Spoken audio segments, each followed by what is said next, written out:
音がしだすとあって分かるんですよね、2階で。また2階でも。はい。ひょっとしてゴトッゴトッじゃないですか。もうすごい音ですね。主人が壊れるんじゃないかって言って。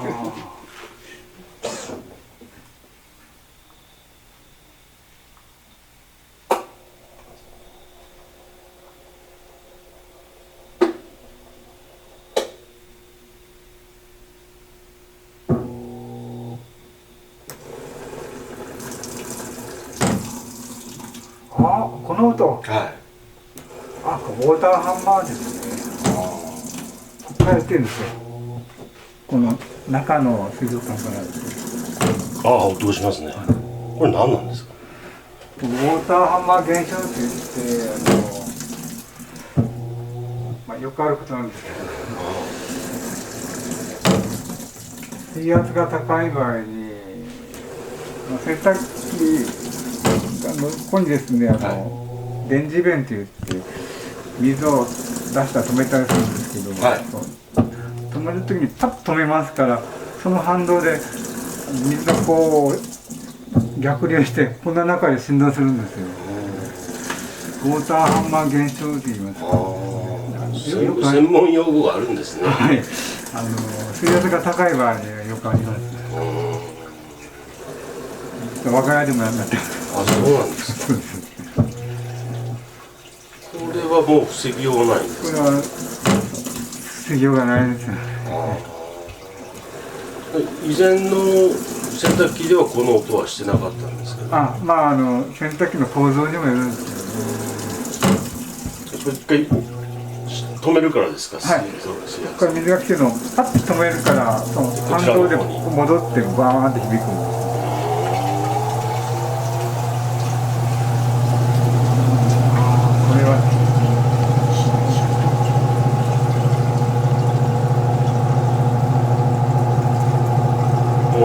構造上仕方がないですね。そうなんですよ、これ。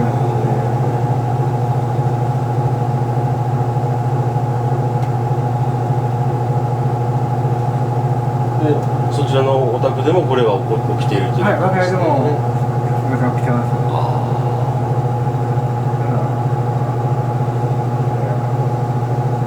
今ぐらいですかね。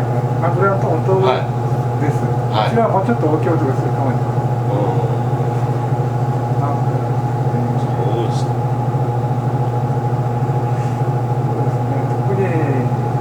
建ては少ないですけど、集合住宅でほとんどなってます。アパート割と安い作りのところはよく響くんですね、ボードが薄く。集合住宅はほとんどなってます。お気づきになってる方と気づかない方両方いらっしゃいます。割とうちは静かだからでしょうね。ウォーターハンマーと言います。水のハンマーですね。直すにはちょっと洗濯機側じゃどうもできませんので、水道屋さん頼んで水圧を下げるからしていただければいいと思います。水圧を下げれば、そうか、音がちっちゃくなるってことですよね。はい、ちっちゃくなります。それともこれを閉めたらどうなんですか、逆に。これはですね、もうギリギリまで閉めちゃうと多少変わります。今ゼロですよね。ほんのちょっと開けてですね。ただ洗濯時間が長くなりますけどですね。水道屋さんでなんかここにつけられてらっしゃるのはですね。なんか水圧を下げて水量は下げないっていうのをつけてらっしゃる。探してみよう。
あ、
この音。はい。あ、ウォーターハンマーですね。こうやってるんですよ。この中の水族館から。ああ、音がしますね。これ何なんですか？ウォーターハンマー現象って言って、まあ、よくあることなんですけど。